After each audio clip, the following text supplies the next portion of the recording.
10 ମିନିଟ୍ରେ ସେ ନାରୀ ତୁମକୁ ଫୋନ୍ କରିବ, ଘରକୁ ଡାକିବ। ବିଛଣାରେ ଶୋଇକି ପଢ଼ି ଦିଅନ୍ତୁ ଏହି ଗୋଟିଏ ମନ୍ତ୍ର। ହଁ ଫ୍ରେଣ୍ଡସ୍, ଆଜିର ଏହି ଭିଡ଼ିଓଟିରେ ମୁଁ ଆପଣଙ୍କୁ ଶିଖେଇବି ଏମିତି ଏକ ପ୍ରଚଣ୍ଡ ମହାଶକ୍ତିଶାଳୀ ବଶୀକରଣ ମନ୍ତ୍ର। ଏହି ବଶୀକରଣ ମନ୍ତ୍ରକୁ ଯଦି ଆପଣ ପଢ଼ିଦେବେ, ବିଛଣାରେ ଶୋଇକି ପଢ଼ିଦେବେ, 10 ମିନିଟ୍ରେ ପ୍ରଭାବ ପଡ଼ିବା ଆରମ୍ଭ ହୋଇଯିବ। ବାଧ୍ୟ ହେବ ସେ ନାରୀ ଆପଣଙ୍କ ପାଖକୁ ଆସିବା ପାଇଁ, ଆପଣଙ୍କର ସବୁ ଇଚ୍ଛାକୁ ପୂରଣ କରିବା ପାଇଁ।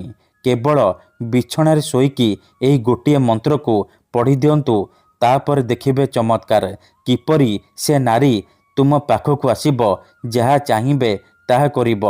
ଏହି ମନ୍ତ୍ର ଏତେ ଶକ୍ତିଶାଳୀ କି ମାତ୍ର 10 ମିନିଟ୍ରେ ପ୍ରଭାବ ପକାଇଥାଏ। ସେ ନାରୀ ରାତି ଦିନ ଆପଣଙ୍କ କଥା ଭାବିବ। ଯେପର୍ଯ୍ୟନ୍ତ ଆପଣଙ୍କ ପାଖକୁ ଆସିନି, ଆପଣଙ୍କ ସହିତ ସମ୍ପର୍କ ରଖିନି, ସେ ଖାଲି ଛଟପଟ ହେବ। ଯଦି ଆପଣ କେଉଁ ଝିଅ ବା ବିବାହିତା ନାରୀର ସୁନ୍ଦରତାକୁ ଦେଖି ତା ଆଡ଼କୁ ଆକର୍ଷିତ ହେଉଛନ୍ତି, ତାକୁ ପଟେଇ ତାଠାରୁ ନିଜର ମନ ମୁତାବକ କାମ ହାସଲ କରିବାକୁ ଚାହୁଁଛନ୍ତି, ତେବେ ଆଜିର ଏହି ଭିଡ଼ିଓଟି ଆପଣଙ୍କର ଇଚ୍ଛାକୁ ପୂରଣ କରିବ।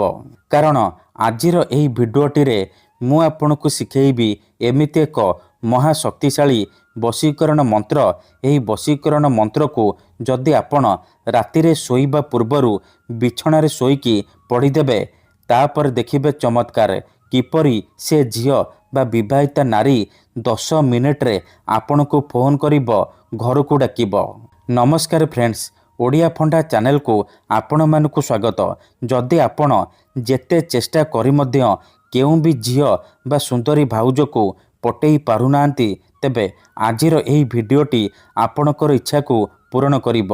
ଏହି ମନ୍ତ୍ର ଏତେ ଶକ୍ତିଶାଳୀ କି ଯେଉଁ ଝିଅ ବା ନାରୀ ଉପରେ ଏହି ମନ୍ତ୍ରକୁ ପଢ଼ିଦେବେ, ସିଏ ସେହି ସମୟଠାରୁ ଆପଣଙ୍କ ଆଡ଼କୁ ଆକର୍ଷିତ ହେବାକୁ ଲାଗିବ।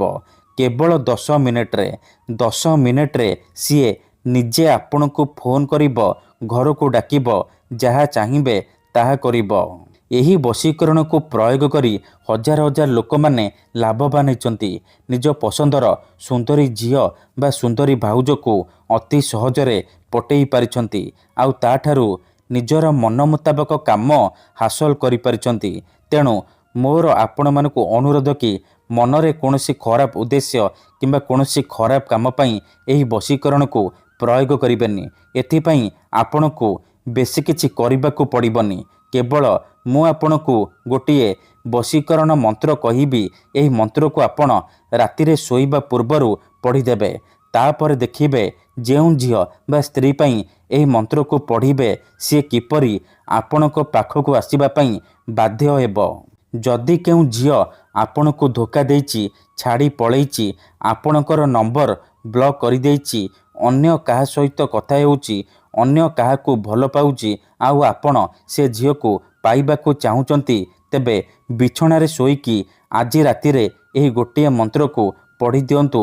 ତାପରେ ଦେଖିବେ କିପରି ସେ ଝିଅ ଯେତେ ଦୂରରେ ଥିଲେ ମଧ୍ୟ ଆପଣଙ୍କ ପାଖକୁ ଆସିବା ପାଇଁ ବାଧ୍ୟ ହେବ, ଆପଣଙ୍କୁ ଭଲ ପାଉଛି ବୋଲି କହିବ।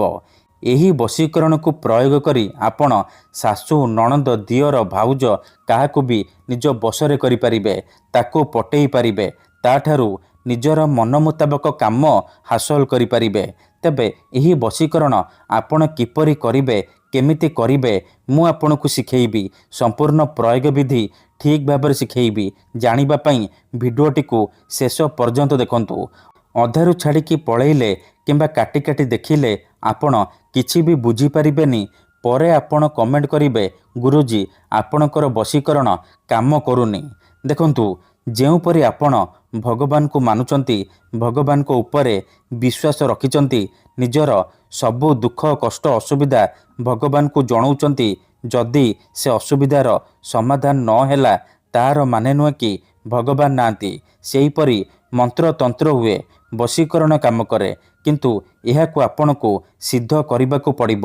ପ୍ରୟୋଗ ବିଧିକୁ ଠିକ୍ ଭାବରେ କରିବାକୁ ପଡ଼ିବ। ତେବେ ଯାଇ ମୁଁ ଆପଣଙ୍କୁ ଗ୍ୟାରେଣ୍ଟି ଦେଉଛି, ଆପଣ ଯେଉଁ ଝିଅ ବା ସ୍ତ୍ରୀ ଉପରେ ଏହି ମନ୍ତ୍ରକୁ ପଢ଼ିଦେବେ, ସିଏ ସେହି ସମୟଠାରୁ ଆପଣଙ୍କ ଆଡ଼କୁ ଆକର୍ଷିତ ହେବାକୁ ଲାଗିବ, ଆପଣଙ୍କୁ ଭଲ ପାଇବାକୁ ଲାଗିବ, ଆପଣଙ୍କୁ ଛାଡ଼ି ରହିପାରିବନି।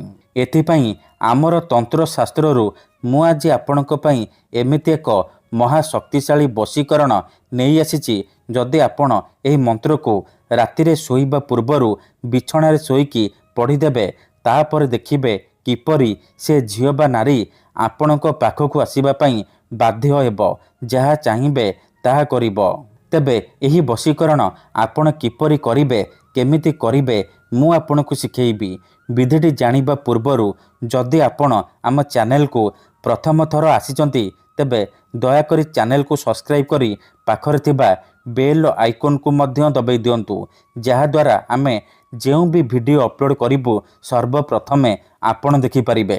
ଯଦି ଆପଣ ଏହି ବଶୀକରଣ କରିବାକୁ ଚାହୁଁଛନ୍ତି, ସେ ଝିଅ ବା ବିବାହିତା ନାରୀକୁ ପଟେଇବାକୁ ଚାହୁଁଛନ୍ତି, ତାଠାରୁ ନିଜର ମନ ମୁତାବକ କାମ ହାସଲ କରିବାକୁ ଚାହୁଁଛନ୍ତି, ତେବେ ଦୟାକରି ଭିଡ଼ିଓଟିକୁ ମୂଳରୁ ଶେଷ ପର୍ଯ୍ୟନ୍ତ ପୁରା ଧ୍ୟାନ ସହିତ ଦେଖନ୍ତୁ। କାଟି କାଟି ଦେଖିବେନି, ମୂଳରୁ ଶେଷ ପର୍ଯ୍ୟନ୍ତ ଧ୍ୟାନ ସହିତ ଦେଖିବେ। ମନେ ରଖନ୍ତୁ, ଏହି ବଶୀକରଣ ବିଧିକୁ ଆପଣ କେଉଁ ବି ବାରରେ କରିପାରିବେ, କିନ୍ତୁ ଯେବେ ବି କରିବେ ରାତିରେ ଶୋଇବା ପୂର୍ବରୁ କରିବେ। ବିଧିଟି କରିବା ପୂର୍ବରୁ ଭଲ ଭାବରେ ହାତ ଗୋଡ଼ ଧୋଇକି ଏହି ବଶୀକରଣକୁ ଆରମ୍ଭ କରିବେ। ସେ ଝିଅକୁ ମନରେ ଭାବିକି ଏହି ବଶୀକରଣକୁ ଆରମ୍ଭ କରିବେ। ପ୍ରଥମେ ଆପଣ କ'ଣ କରିବେ, ଭଲ ଭାବରେ ହାତ ଗୋଡ଼ ଧୋଇକି ନିଜର ଶୋଇବା ଶେଯ ଉପରେ ବା ବିଛଣା ଉପରେ ଶୋଇପଡ଼ିବେ। ତାପରେ ଆଖି ବନ୍ଦ କରିକି ସେଇ ଝିଅ ବା ନାରୀକୁ ମନେ ମନେ ଭାବିବେ, ତାର ମୁହଁକୁ ନିଜ ମନରେ ଭାବିବେ। ତାପରେ ମୁଁ ଆପଣଙ୍କୁ ଗୋଟିଏ ବଶୀକରଣ ମନ୍ତ୍ର କହୁଛି, ଏହି ମନ୍ତ୍ରକୁ ଆପଣ 7 ଥର ପଢ଼ିଦେବେ। ମନ୍ତ୍ରଟି ଧ୍ୟାନ ସହିତ ଶୁଣନ୍ତୁ। ସର୍ବକାଲେ ବଶୟେତୁ ତତଂ ଭୟନ୍ତରୁ, ସର୍ବକାଲେ ବଶୟେତୁ ତତଂ ଭୟନ୍ତରୁ। ଏହି ମନ୍ତ୍ରକୁ ଆପଣ 7 ଥର ପଢ଼ିବେ। 7 ଥର ମନ୍ତ୍ର ପଢ଼ି ସାରିବା ପରେ ଆପଣ 3 ଥର ସେ ଝିଅ ବା ସ୍ତ୍ରୀର ନାମ କହିବେ, ତାପରେ ପବନରେ ଫୁଙ୍କିଦେବେ। ତାପରେ ଆପଣ ଶୋଇପଡ଼ିବେ। ସକାଳୁ ଉଠିବା ମାତ୍ରେ ଦେଖିବେ ଚମତ୍କାର, ସେ ଝିଅ ବା ନାରୀ ନିଜେ ଆପଣଙ୍କୁ ଫୋନ୍ କରିବ, ନହେଲେ ନିଜେ ଆସି ଆପଣଙ୍କ ସହିତ କଥା ହେବ। ଧନ୍ୟବାଦ।